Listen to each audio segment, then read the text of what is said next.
Life is God-given, therefore life is sacred, and every aspect of life is holy and important. Kumisan po meron tayong tendency to differentiate life between sacred and profane, between spiritual and physical, but this is a very, very Western thought, Western kind of looking at reality. Bawat bahagi ng buhay ay may kabanalan, at magkasama yung napakatataas sa mga religious na mga usapin, pati mga practical na pang-araw-araw na mga issues ng buhay, lahat yan ay mahalaga. Kaya nga ba't amang mga aklat po sa Biblia ay may iba't ibang mga emphasis. Meron nag-emphasize sa mga ritual, may nag-emphasize sa mga calendars and events, may nag-emphasize sa mga pagdurusa, pagpapakasakit, at meron naman just how to enjoy life and make the most out of it. Not one is more important than the other. Lahat ng yan pinagsama-sama sa isang koleksyon para magkaroon ng lubos, ganap at well-rounded na kahulugan ng ating buhay. What is life for? What universal rules govern and order life? Ito ang ating sisikaping hanapin sa Wisdom ni Solomon. Attempts at finding the meaning of life from Ecclesiastes 1 and 2. Lessons on life from Solomon. Ama namin, salamat sapagkat kayo Diyos na nagpapatawad. Linisin niyo nga po kami nang walang maging sagabal sa paglapit namin sa inyo. Gawin niyo po kaming karapat-dapat na tumanggap ng pagpapala. Payapain niyo po ang aming loob. Patawarin niyo po kami sa mga kasalanan namin. Gawin niyo pong tahimik ang aming puso at nang madinig namin ang iyong pagtuturo. Manguso po kayo sa pamamagitan ng mga pagbubulay-bulayan naming mga kabanata sa Biblia. At nawa, Panginoon, kayo po ang maging tagapagpaliwanag, tagapangaral, tagapagturo. May your truth be our strength, our medicine, our hope, our guidance, and our everyday manual. So we can have a life that is meaningful according to your definition. Kayo po ang mangaral sa amin, Panginoon. Turuan niyo po kami at kami naman nais na tumanggap ng pagpapala nyo. Dala-dala namin ang mga pasalamat namin, ang aming mga awit at sayaw, ang aming mga kaloob sa inyo. Panginoon, dinadala namin sa iyong paanan, pusong humihingi ng laman. Spiritual na laman ang hinihingi namin, Panginoon, at nawa ito po ipagkaloob nyo. Quiet our hearts, protect us from all evil men and evil spirits. Bless our loved ones who are not with us, and may your safety be upon this holy assembly. We ask you, Father, confident that you hear, in the name of your Son, our Lord and Savior, Jesus Christ. Attempts at finding the meaning of life. We're going to have a panoramic review of these two very important chapters in a very, very practical book in the Old Testament. Ecclesiastes 1:1. The words of the teacher, son of David, king in Jerusalem. So the book is known to have been written by Solomon. Kung hindi man lahat ay sinulat niya, mayroong part dito na kinolekta niya at isinama niya sa body of wisdom na ito na tinatawag na Ecclesiastes, which means the teacher. Verse 2, meaningless, meaningless, says the teacher. Utterly meaningless, everything is meaningless. A very misunderstood word in the Bible, this meaningless. What is the writer's theme? That nothing makes sense. It is what really might be used as equivalent of meaningless, or in other versions they say vanity, vanity. And later on we're going to deal more about what it means to have anything as meaningless. Verse 3. What does man gain from all his labor at which he toils under the sun? A very important question. Lahat ng tao may ginagawa. Merong magmamadali, merong mabagal, merong malaki ang ginagawa, merong maliit, pero lahat ng tao, meron siyang adhikain, meron siyang prinsipyo, meron siyang mga bagay that he dies and lives for. But the question here means to discover, to uncover the significance in what people do. Bakit mahalaga po na makita natin ang kahulugan ng ginagawa natin? Kasi kukonti ang oras natin sa mundo. Madami sa ating mga waking moments, inuubos natin sa ating ginagawa. Sulit ba ang pag-ubos natin ng panahon? Kumisan kung bata ka, hindi mo pa iniisip na kukonti ang panahon because you think you have life ahead of you. Pero pagka tayo ay lumampas na sa katanghaliang tapat ng buhay, nagsisimula na nating ma-realize na maiksi ang buhay. Madaling mabawi ang buhay. Dapat ang pinag-uubusan ng panahon yung may katuturan at may halaga. Yung meaningful as against meaningless. Verses 4 to 7, Ecclesiastes chapter 1. Generations come and generations go, but the earth remains forever. The sun rises and the sun sets and hurries back to where it rises. The wind blows to the south and turns to the north, round and round it goes, ever returning on its course. All streams flow into the sea, yet the sea is never full. To the place the streams come from, there they return again. In a very poetic way, pinakita sa atin ng Solomon na ang lahat ng bagay nagre-recycle lang, paulit-ulit, pabalik-balik. That everything is cyclical. Na kaya mabuhay ka, kaya mamatay, huminga ka o hindi, ipanganak ka o hindi, sisikat ang araw, lulubog, ang hangin galing sa north, magpupunta sa south, magpapaikot-ikot, pabalik-balik lang. Pati yung tubig, magiging liquid, magiging vapor, pagkatapos magiging tubig uli, magiging liquid na naman. Walang natadagdag at walang nababawas sa mundo mula nang ito ay nilikha. People do not make a dent on life. People don't make a dent on the world. Kahit yung mga kuminsan napakaganda ng mga sibilisasyon, mga lungsod na ginawa, nakikita natin kinain uli ng gubat, bumalik uli ang dati. In fact, yung mga halaman, hayaan mo lang yan, huwag mong pigilin, tatakpan niya uli tayo lahat. Kita niyo yung mga tulay, mga bubong, tinutubuan ng halaman, pag di mo binubunot, mga alulod, babalik uli sa lahat. Kahit anong pagsisikap ang gawin mo, babalik at babalik ang lahat. Ecclesiastes 1:8, all things are wearisome, more than one can say. The eye never has enough of seeing, nor the ear its fill of hearing. Hindi naman doon nasasatisfy ang tao. Hindi nabubusog ang mata kahit kailan. Hindi nabubusog ang tainga. Lahat laging kulang, gusto pa, more. So ano po ang isa sa mga lesson dito na hinuha natin? That having more is not the answer. Coming from a king, the observation reveals that one may have all the resources but still not get satisfied. Sabi niya, the ear never has enough of hearing. Dumating na ba sa point na sobrang nadadinig yung musika na ayaw nyo na makinig? Dumating ba sa point na sobrang maganda na ang nakita mo, ayaw mo nang tumingin sa maganda? Hindi, lalo ka pang tingin ng tingin at lalo ka nagagandahan, lalong kulang at kulang at kulang. Dumating ba ang point na sa dami ng nakain mong masarap, ayaw mo nang kumain? Hindi na uubos ang appetites. So sabi niya, samantalang ito ang pinagtatrabahuhan natin. Marami tayong nauubos sa panahon. Just to see, just to hear, just to taste, just to have. Verses 9 to 10. What has been will be again. What has been done will be done again. There is nothing new under the sun. Is there anything of which one can say, look, this is something new? It was here already, long ago. It was here before our time. So walang bago. Yung mga discoveries, kaya nga discovery yun, ibig sabihin, nandun lang yun, may takip, natanggal mo yung takip, nakita mo, na-discover mo. Pero nandun na. Even inventions, walang bago. Inventions are nothing but rearrangement of old rules and old formula. Nare-rearrange lang yan. Walang bago. Mula nung nilikha ng Diyos ang mundo. Isang major lesson there, brothers and sisters, don't waste your life trying to reinvent the wheel. Meron na. Makinabang tayo sa mga naipunda na ng iba, makatuto tayo sa body of knowledge of other people, learn from patterns, learn from cycles. That's why it's important na nakikinig sa matatanda. Marami na sila sigurong naaksaya ang oras at nung matanda na sila, nalaman nila kung alin yung aksayado, alin yung hindi, itinuturo nila ngayon. So niya, papunta pa lang ako kayo, pabalik na ako, huwag na kayong pumunta, sayang lang ang biyahin nyo. Pero maraming bata ayaw makinig. You want to learn it on your own. So you will waste lots of time in committing mistakes. While many people who have gone before us had already committed mistakes, we can learn from. Dapat cumulative yung learning, natututo ka. Dapat ang tao mas marunong na kaysa sa previous generations. Sa dami ng karanasan ng tao, pero kadalasan hindi naman tayo nakikinig sa payo ng matatanda, sa payo ng mga may edad na. So, you will reinvent the wheel. Meron na pala. You will go through the same troubles that many people went through.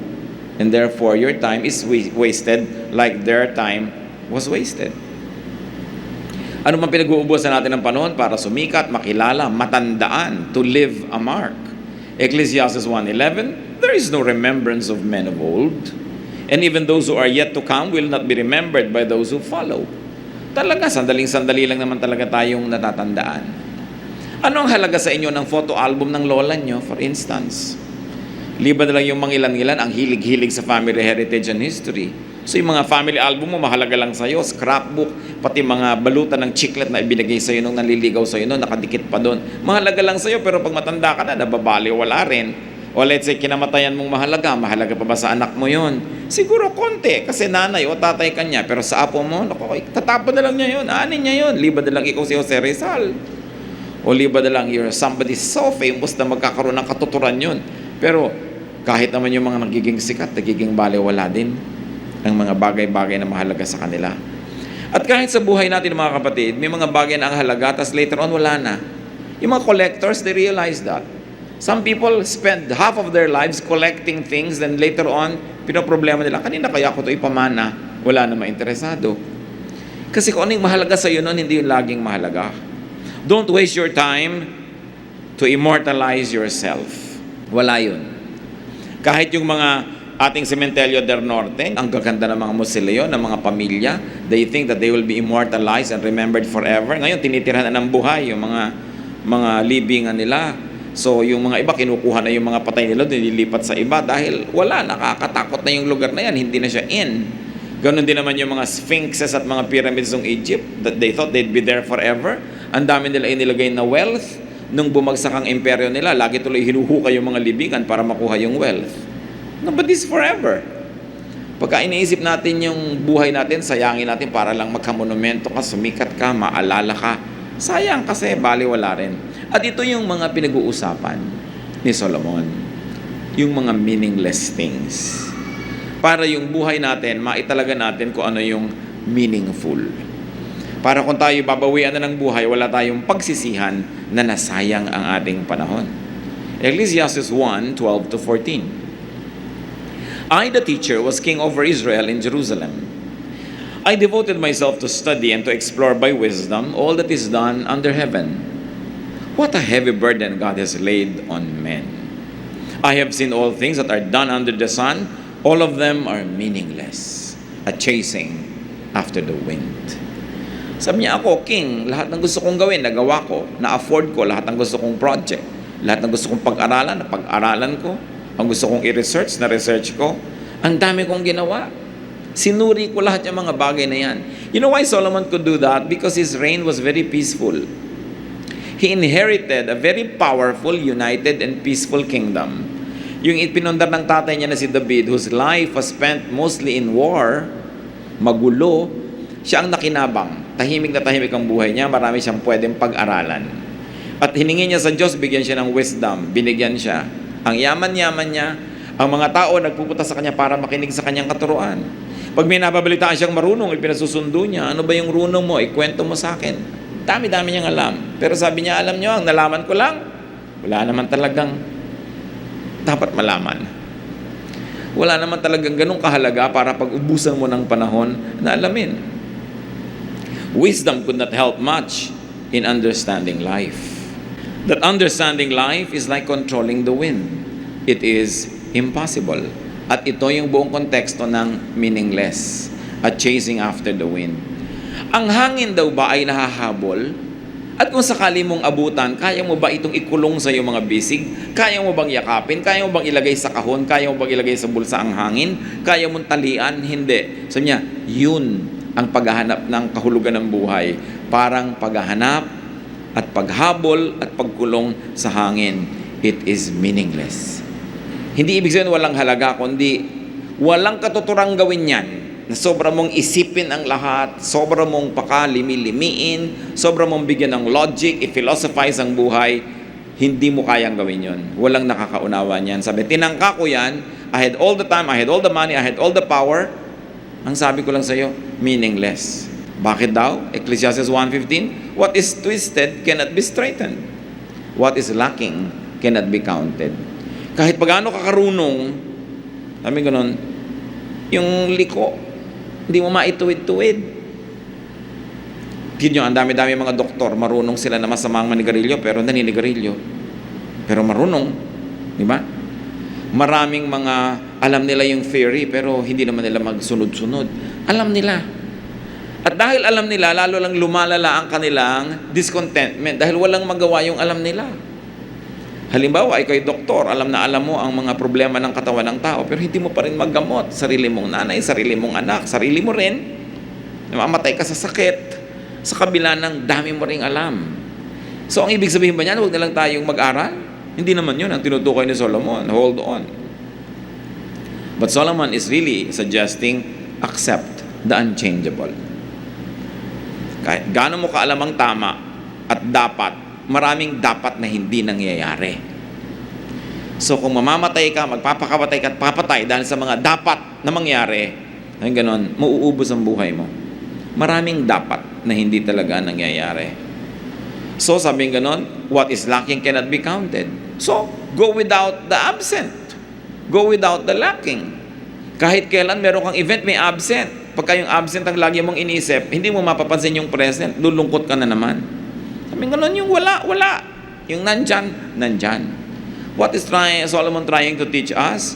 Huwag kang makipagtunggali sa takbo ng panahon. Wala siya, di wala. Pag nandyan, di nandyan. Pag nagawa mo na ang pwede mong gawin para nandyan siya, wala pa rin. Go on with life. Sabi niya, what is lacking cannot be counted. What is twisted cannot be straightened. Twisted here doesn't mean negatively, and straightened doesn't mean positively. Ang ibig sabihin lang, may mga bagay na tinatanggap na lang. Maraming mga magulang nagtatakwil ng anak dahil hindi matanggap yung anak kung ano man yung anak niya. Maraming mga anak lumalaya sa magulang kasi hindi niya matanggap yung magulang niya. Pinipilit niya yung magulang niya maging kung ano ang konsepto niya, kung ano dapat ang magulang. May mga magulang naman, gusto ang anak dapat ganito, anak dapat ganito ka. Pero hindi ganon. Sabi ganon, twisted yan, hindi mo yan maitutuwid. Tanggapin mo siyang twisted. I don't mean moral and immoral. I mean, there are things you simply cannot change. At lang lalo kung yun ay nasa buhay pamilya, makakapagpalit ba tayo ng tatay at nanay? Makakapagpalit ba tayo ng kapareha sa buhay ng ganun-ganun lang? Makakapagpalit tayo ng anak, kapatid? Hindi. So tinatanggap ang mga bagay na hindi mabago ayon sa iyong panlasa. Para hindi lagi kayo nagtutunggali at hindi laging may struggle sa inyong buhay. Ecclesiastes 1:16-18, I thought to myself, look, I have grown in increase in wisdom more than anyone who has ruled over Jerusalem before me. I have experienced much of wisdom and knowledge. Then I applied myself to the understanding of wisdom and also of madness and folly. But I learned that this too is a chasing after the wind. For with much wisdom comes much sorrow. The more knowledge, the more grief. Sabi ko noon, wala namang naging mas marunong na hari dito kaysa sa akin. Talagang ako na ang pinakamarunong. Nalaman ko ang hindi naabot ng iba. Nalaman ko ang pinangarap lamang na alamin ng iba. So, sinubukan akong mga karunungan, sinubukan ko rin ang makahangalan. Sabi niya gano'n, baka doon nandun ang kahulugan ng buhay. Sabi niya, pero alam nyo, yung paghanap ng kahulugan ng buhay na ito, para lang paghahabol sa hangin. Sabi gano'n, it is meaningless. Hindi mo pa rin siya maiintindihan. At sabi, eto pa, habang rumurunong ka, lumulungkot ka lang. Habang dumadami ang alam mo, mas napapasok ka lang ng kalungkutan sa buhay. No? So, ang ibig sabihin ba nun, huwag na lang tayong marunong, hintayin muna natin kung ano sasabihin niya later. So, the teacher noted that understanding life was hard to do. That understanding life was as senseless as chasing the wind. Hindi natin lubos na unawaan ang buhay. Kung minsan, sunod-sunod ang dagok ng buhay, namatay ang kapatid, namatay ang nanay, namatay ang gano'n, nagsara ang negosyo, nasunugan ng bahay, sunod-sunod. Tapos sasabihin sa'yo nung namatayan, bakit? Di ko alam. Di natin alam. Mabait naman ako, nag-church naman ako. Walang kinalaman yun doon. Hindi lahat may paliwanag. Hindi lahat logical and sensible the way we think of logic and sensibility. May mga bagay na, ayun talaga, nandun, kahit mo biyakin ang ulo mo, hindi mo siya mauunawaan kung bakit ganun. Bakit pinalaki ko naman ng mga anak ko ng ganito, ba't nagkaganon? Hindi mo kayang lutasin yung iba. Meron tayong mauunawaan, pero may hangganan yung kaya nating unawain. Sabi ni Solomon, pinag-isipan ko na yan, huwag na kayo magsayang ng panahon. Makinig na lang kayo sa itinuturo ko sa inyo. We cannot understand life to the point of controlling it. Hindi niya minamasama na unawain ang buhay, pag-aralan ng buhay. Pero para mo unawain ang buhay, nang sa ganon, makontrol mo ang outcome nito. Sabi niya, that is a chasing after the wind. It cannot happen. You can never know the mysteries of life enough that you can master its direction and its outcome. Willing ka na gawin ang kaya mong gawin, tapos tanggapin mo kung ano ang magiging bunga nito, plus bunga ng iba't iba pa mga elemento na beyond your control. The teacher noted that more knowledge leads to more pain, or more exposure to pain, to suffering, or for capacity for both pain and suffering. Talaga, malaking burden na maging marunong. Mahirap. Lalo responsable ka. Pagka nga responsable ka, matutulog ka lang sa isang hotel, hinahanap mo pa yung fire escape, nasa may fire escape nito. Yung mga irresponsable, tulog na lang eh. Bukas, pareho din naman kayo nagising, ikaw pa itong nabawasan ng tulog. Yung mga sobrang responsable, nakasaksak pa ba ang plancha, babangon pa yan, bubunutin yan. Yung mga iba, they don't even care. Napakarami mga tao, ang sarap-sarap ng buhay dahil mangmang, dahil tamad, dahil hindi nag-iisip. Yung iba, inaalala ko, paano kaya ang enrollment ng anak ko next year? Hindi na mapagkatulog. Yung iba naman, bukas na enrollment, ngayon pa lang talaga naghahanap, ngayon pa gagawa ng paraan, at nagtatabaan pa nga. Sabi ko, alam niyo, sobrang nag-iisip, sobrang responsible, hindi naman ibig sabihin, mas magiging maayos ang buhay niyo eh. Hindi naman ibig sabihin, mas sasaya kayo. No? Pero sinasabi rin ni Solomon, to be foolish and to be wise, pareho lang yan, pareho lang kayo mamamatay. Pero mas mabuti na rin wise. Sabi niya, Ecclesiastes 2, 1-3. I thought in my heart, come now, I will test you with pleasure to find out what is good. But that also proved to be meaningless. Laughter, I said, is foolish, and what does pleasure accomplish? I tried cheering myself with wine and embracing folly, my mind still guiding me with wisdom. I wanted to see what was worthwhile for men to do under heaven during the few days of their lives. Sabi niya, nung nagpakarunong-runong ako, lumungkot ako. Isipin niyo kung aalamin niyo lahat na nagdurusa, ilan ang may sakit, sinong mga iniwan ni ganito, sinong mga ulila, nilungkot talaga kayo. Pag nagso-social work kayo, makikita niyo lahat ng suffering, lulungkot talaga kayo. Mas masarap pa yung pag may bagyo, lagi nasa mall, enjoy ng enjoy. Ikaw naman na lumalangoy-langoy sa baha, nakikita mo lahat ng pagdurusa. Sino sa inyong dalawa sa palagay mo tutulog ng mas maimbing? No?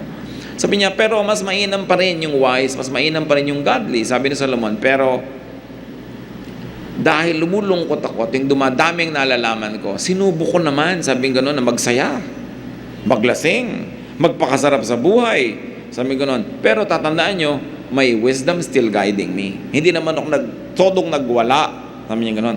Pero tinikman ko, sinubukan ko lahat, pati mga kahangalan ng mga taong hindi ako sang-ayon kung ba't gano'n sila mamuhay. Baka may alam silang hindi ko alam.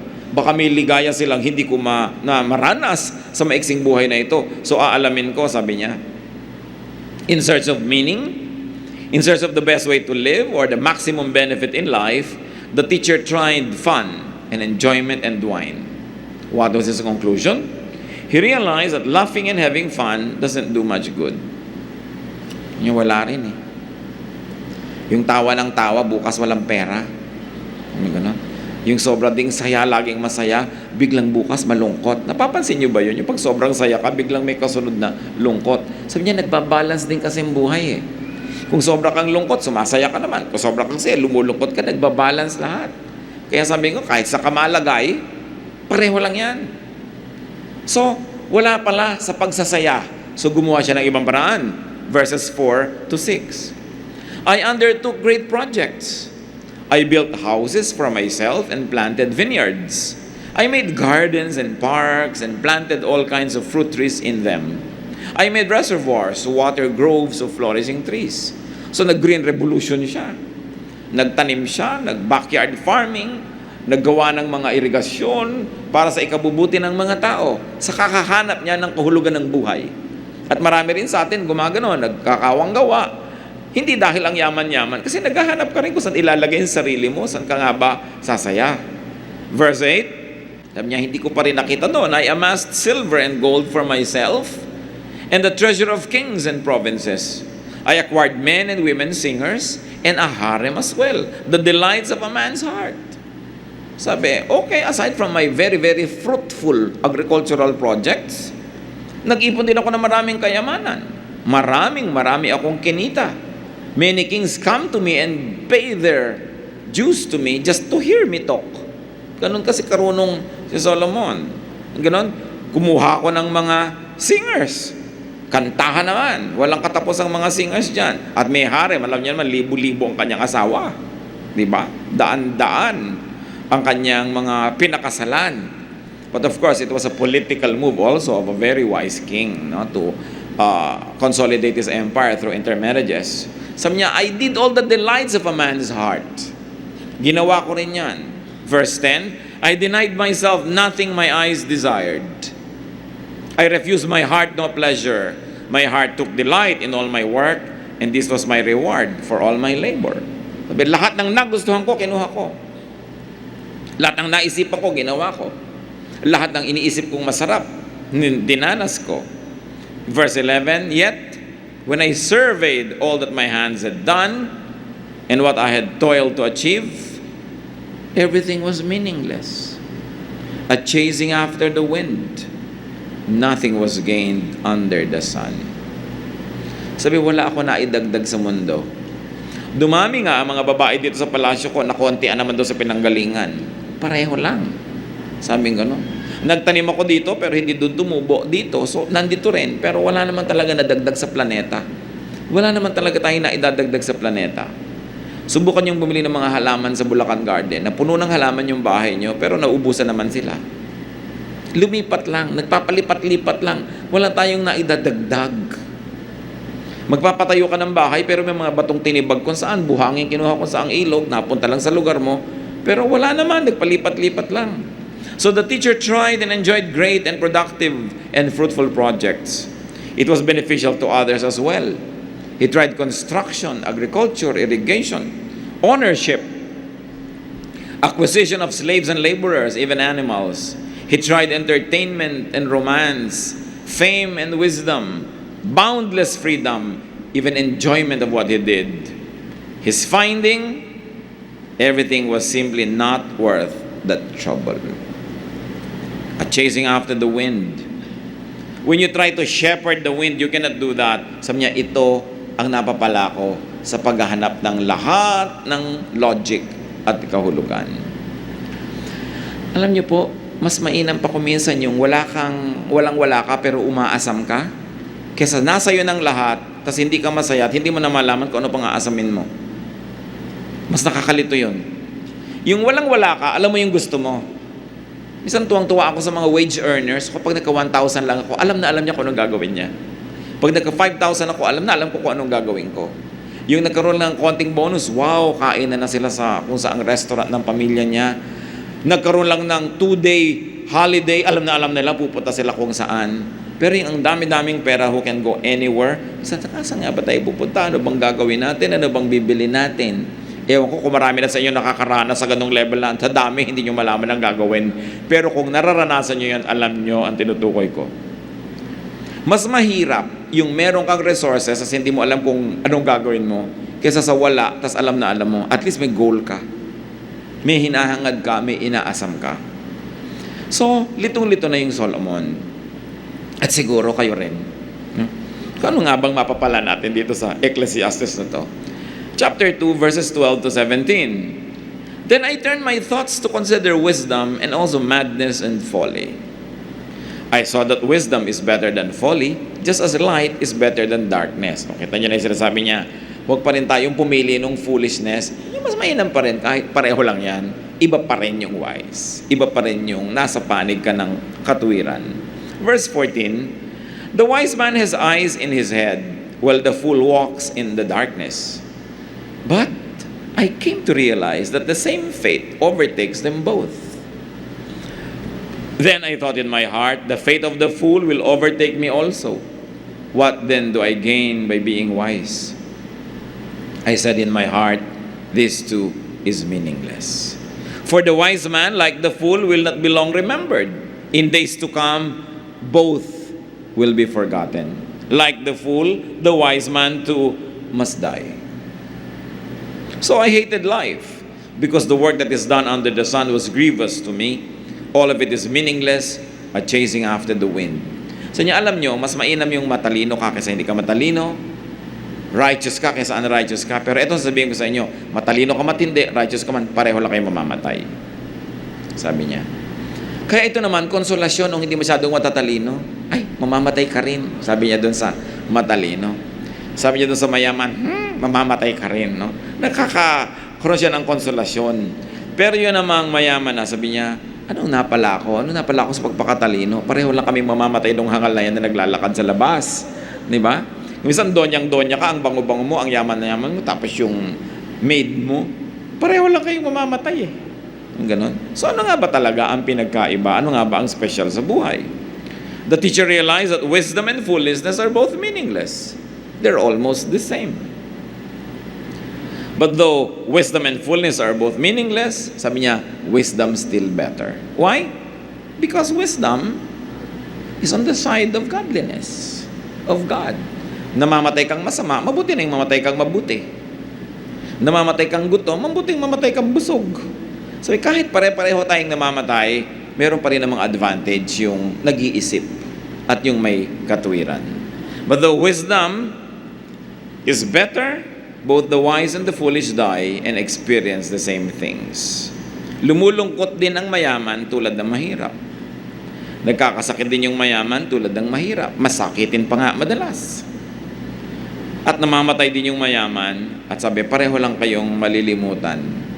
Nakita nyo, gaano ba karami natatandaan natin sa mga pharaoh, gaano ba karami natatandaan natin dun sa mga hari at mga reyna na may mga magagandang puntod, pareho lang.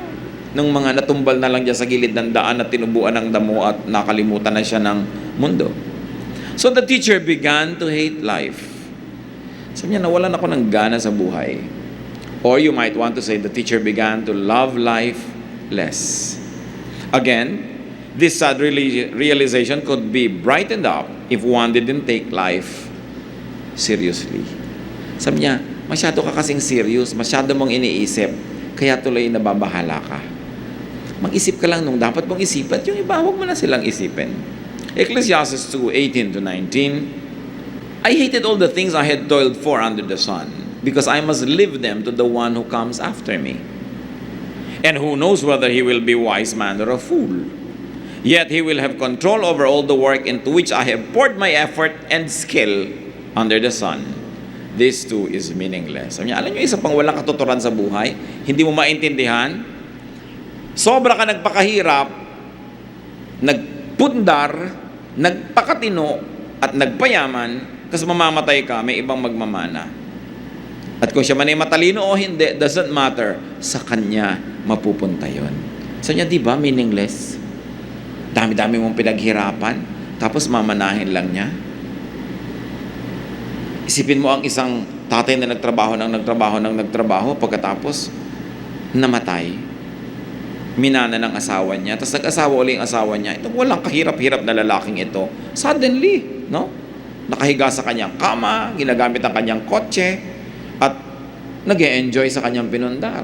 Or hindi man sa asawa yon, nagpundar ka, minana ng anak mo, yung kung sinong tao napangasawa ng anak mo, biglang kalahati na siya, na may-ari. Namatay pa yung anak mo, dinapunta sa kanya lahat. Nag-asawa siya ng iba, di dalawang total strangers sa buhay mo ang nagmana ng lahat ng pinundar mo. Sabi ni Solomon, di ba nakakalungkot isipin yan? So anong leksyon? Sabi niya, ang hirap naman kasi magpundar, ang hirap magpakayaman, pinapagod mo ang sarili mo, nag-aalala ka, hindi ka mapakali hanggang hindi napipirmahan yung contract, hindi ka napapakali hanggang hindi tapos yung deal, you have sleepless nights. Pagkatapos kung sinong makikinabang, so the time and the capacity to enjoy the fruits of one's labor is limited, and this is what makes life sad.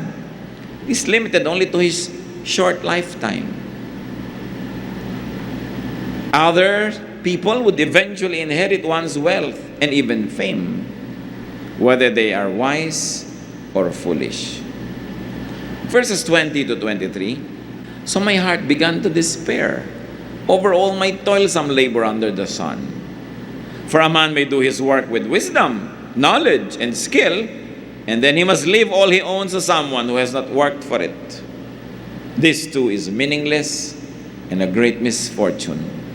What does a man get for all the toil and anxious striving with which he labors under the sun? All his days his work is pain and grief. Even at night his mind does not rest. This too is meaningless. Kaya yung kasabihan na the first generation works hard to put it up, the second generation enjoys it, the third generation sells it. Sino bang nagbebenta ng mga bukid? Mga apo. Sino nagbebenta ng mga antik? Mga apo. Sino nagbebenta ng lahat ng mga naipundar? Mga apo. Kasi wala na silang affection masyado doon sa lolo at lola na nagpundar noon eh. No? Yung sabihin ko noon, nagpakahirap-hirap ka, tapos ibebenta lang nila, papakinabangan ng iba. So the teacher's study and realization depressed him. Tinatanong niya, bakit nga ba kailangang iwan ko sa iba ang pinaghirapan ko? Mga mana. Siyempre, pag sinabing hard work, it includes actual labor and the anxiety that goes with it. Pagka nagtatrabaho ka, hindi lang pagod ang iyong katawan, pagod din ang isip mo, nag-aalala ka, marami kang iniisip, marami kang stress para maipasok mo ang kabuhayan.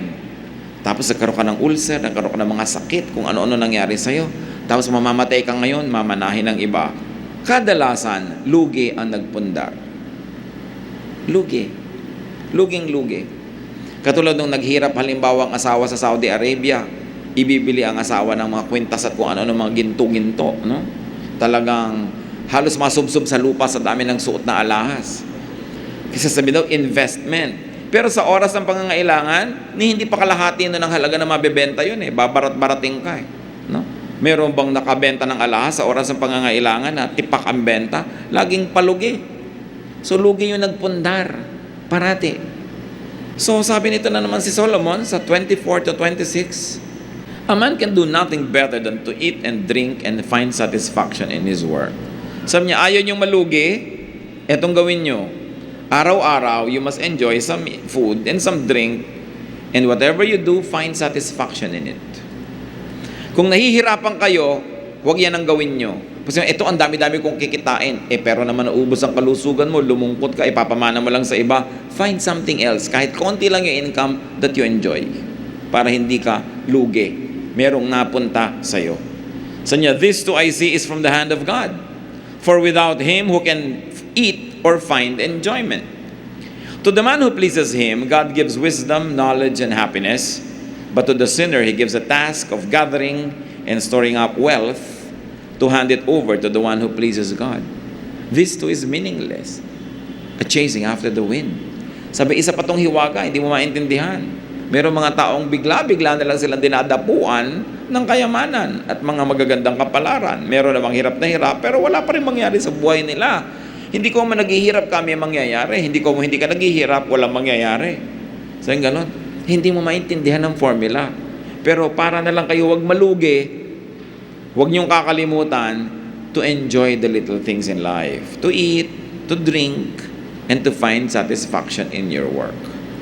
Mahirap gawin yan, lalo yung mga hirap na hirap magpundar, hindi na makakain halos yan, sumasala sa oras, hindi na makakalasap ng ginhawa.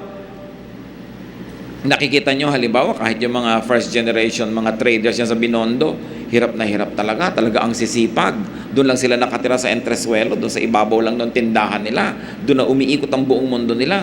Pero after 20, 30 years, biglang lilipat sila sa Dasmariñas Village. No?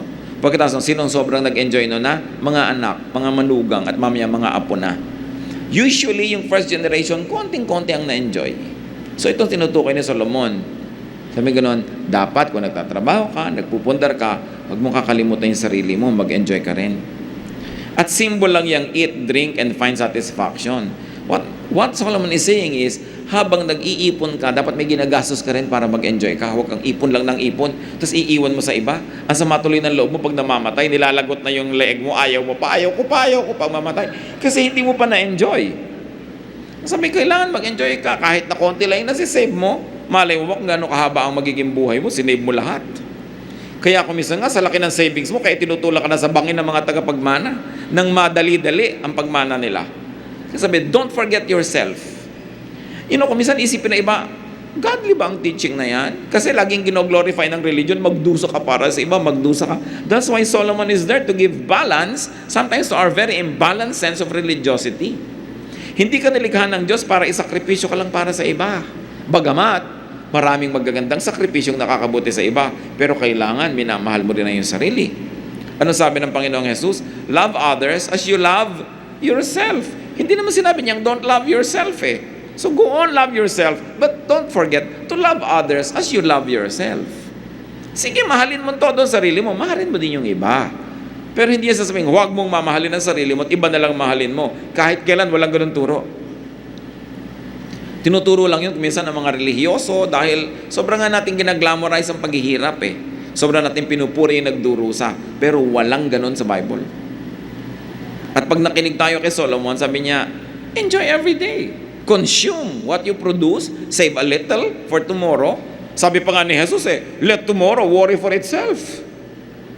Sabi niya, let the day's own trouble be sufficient for the day. Tomorrow will take care of itself. Mas extreme pa nga si Jesus tungkol dyan eh.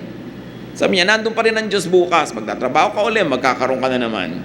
Pero hindi naman masama mag-ipon ng konti, pero wag yung wala ka nang na-enjoy ngayon, inipon mo na lang lahat. Because that is not the way to live. And since you can no longer enjoy the fruits of your work beyond earthly life, what should you do? Enjoy them now. At present, live in the present. Ang daming magulang ang pagdurusa, mapag-aral lang ang anak. No? Hindi na kumakain na masarap. Mga magulang sa probinsya, buong semestre, nagdidildil sa asin. Uuwi ang anak pag semestral break, kukunin lahat yung inipon nila. Tapos text ng text. Gusto pa ang mga cellphone, mga mahal. Tapos gimmick ng gimmick ang pagdurusa ng mga magulang. Pwede mong gawin yan. Pero kung talagang sobrang hirap nyo, di mag-working student siya, bakit mong gagawin siyang prinsipe at prinsesa? Tapos kayo, wala nang ginawa kundi tiisin ang buhay nyo. Di ba? Na wala na kayo nakaing masarap. Pagkatapos biglang nag-asawa, nalimutan ka na. Para wala kang regret sa buhay. Kasi pag inilagay mo lahat yung, ilalagay ko lahat sa kanya, total, mamahalin niya ako. Paano kung di ka minahal? Habang buhay ngayon, pagdurusa at pagsisisi ang laman ng puso mo, sama ng loob. Kaya sabi ko, meron ka, meron din ako. O meron ka, meron din ako. We've got to learn to love ourselves also. Why? Because life is a gift from God to be enjoyed. It is not a ministry to suffer from. While yes, there are worthwhile ministries in life, but you were not created by God just for ministry. You were created by God because God loves you and God likes you to have fun, to enjoy life, at the same time to do good. Balance, hindi one way. Because you can never carry your treasures to the grave, enjoy the simple, affordable, and available pleasures of both consumption and production. And this is where Solomon is very profound. Iniisip ng marami ang enjoyment sa consumption lang. Di bali, magtrabaho tayo na magtrabaho, mahirapan tayo na mahirapan. Sa weekend naman, may day off tayo at mag-enjoy tayo. Hindi yan ang tinuturo ni Solomon. Ang tinuturo niya, paski yung Monday to Friday na nagtatrabaho ka, dapat enjoyan mo yan. Kasi, yung Monday to Friday last week, hindi na babalik ever. Kahit mag-enjoy ka sa Saturday and Sunday, yung Monday to Friday mo na hindi ka enjoy, nalugi ka na rin. Paano natin gagawin yon? Unang-una, sa abot na ating makakaya, do work that you enjoy. And of course, if you are being paid to do something you enjoy, you're actually playing. You're not working. So dapat tayo, habang lalo na yung maaga pa lang, nagsisimula ng karir, ibagay nyo sa inyong mga taste ang gagawin yung trabaho. Kahit merong mas malaki ang kita pero hindi kayo enjoy, doon na lang kayo sa moderate ang kita or less pero enjoy kayo. Kasi bawat oras na nandun kayo, meron kayo enjoyment kaysa puro kayo pagtitiis at pagdurusa. At kung kaya nyong kumawala sa mga ginagawa nyo ngayon na hindi kayo enjoy, then kumawala kayo. Sa bahay halimbawa na hati-hati ang trabaho, ayaw na ayaw mo maglaba pero enjoy ka mamalansya, makidil ka sa isang kapatid mo, o ikaw maglalaba, ako mamalansya. Para pareho kayong enjoy kasi gusto na niyang nilalaro-laro yung mga bula-bula, saya-saya niya pag naglalabas siya. No? So, hanapin mo yung gusto mo at yan ang gawin mo. Sinasabi ni Solomon, huwag lang yung nagdurusa ka lang dyan. Because work must be enjoyed as an end in itself. Hindi lang siya means to earn. Kailangan means din siya to be happy and to find satisfaction. Kaya sabi niya, find satisfaction in what you do. Enjoy your consumption and even your production. Solomon is saying, whatever it is that you face, enjoy the moment. Hindi na yan babalik. Sayang pag hindi mo na-enjoy. Such enjoyments are God-given and God's gift to His people.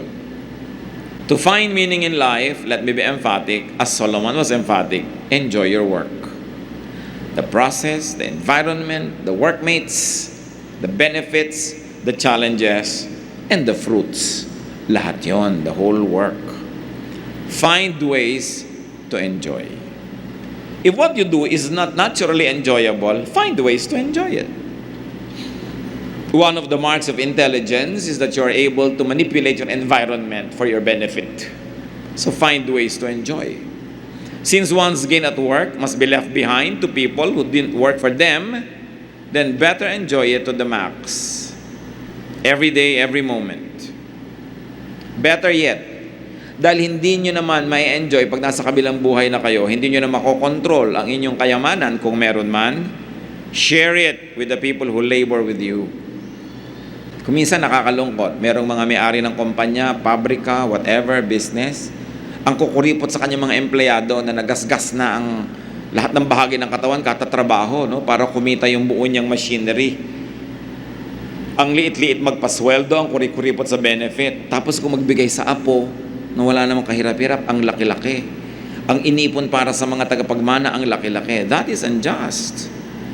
While you have power over the wealth or the resources that you make, be generous to those who help you make them. Kaya habang maaga, mag-share. At kung kayo maraming kayamanan, huwag nyo nang antayin na yung mga tagapagmana ang mag-decide kung paano yung hahatiin. Hatiin nyo na legally. Habang malinaw pang inyong isip at kaya nyo pang pumirma, napakaraming bangkay na pag tiningnan mo, bakit para siyang bumoto? May tinta sa thumb. Aba, may matinong kamag-anak na habang naghihingalo siya, nagpatatak na ng mga kung ano-anong mga deed of sale. By the way, alam nyo ba na mahahalata mo pag patay na yung nagtatak? Iba ang tatak ng patay na at buhay. Malalaman mo yun.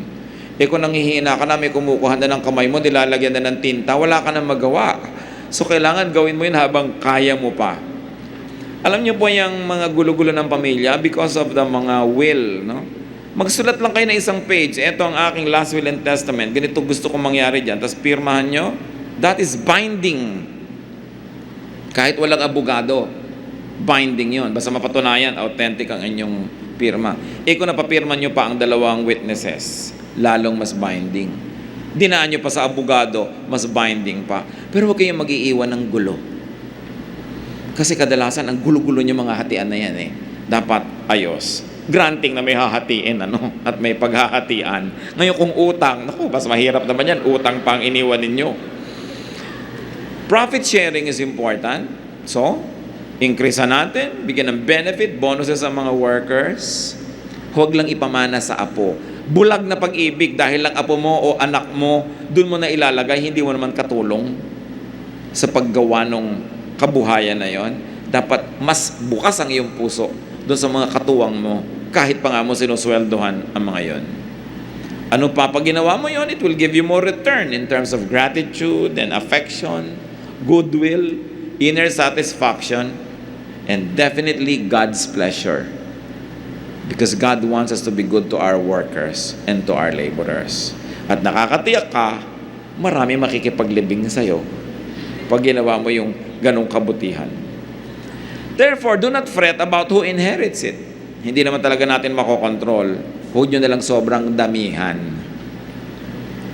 Produce and enjoy in your time, then let go when it's time to go. Dahil nagawa mo na at ayos ang iyong sambahayan. Isa sigurong lesson dito mga kapatid, do not produce too much money.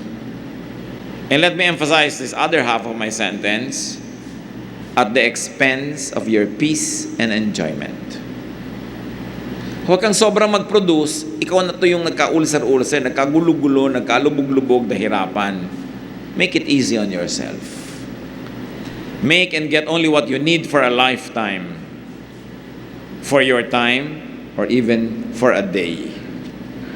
And if things seem meaningless, find their meaning and give them meaning. Pag lagi mong hinahanap kung anong kahulugan ng buhay, hindi mo naman makita, di ikaw ang umimbento ng kahulugan. Ano ba ang kahulugan ng buhay na gusto mo? Ano ba ang magandang kahulugan ng buhay na hindi naman sasalungat sa nakasulat na salita ng Diyos? E di, imbentohin mo ang kahulugan mo. Ano ba ang kahulugan sa'yo? Ano masayang buhay sa'yo? May right ka na i-define yon para sa sarili mo. Don't let the standards set by others dictate on you kung ano ang mahalaga sa'yo. If the wind could really be shepherded or controlled, then Solomon would have found the answer. He never found the answer because the wind could not be controlled. But you can still enjoy the wind. Kahit hindi mo malaman kung saan ang galing ang hangin, hindi mo makontrol kung saan siya pupunta, habang dumadaan sa iyo, pwede mo siyang enjoyin. So enjoyin mo na lang siya kung ano man yung wind na yon. May mga tao na kung saan galing, kung saan pupunta, hindi mo rin control. Pero habang kasama mo, make it nice. Kung minsan, nagkakaroon ka ng kaibigan, nagkakaroon ka ng kasintahan, mas ayaw mong gawa ng mabuti, ayaw mong mahalin ng todo, sabi mo, baka mawala din to. Kahit naman pinakasalan mo na, hindi ka pa rin nakakatiyak na laging nandyan yan.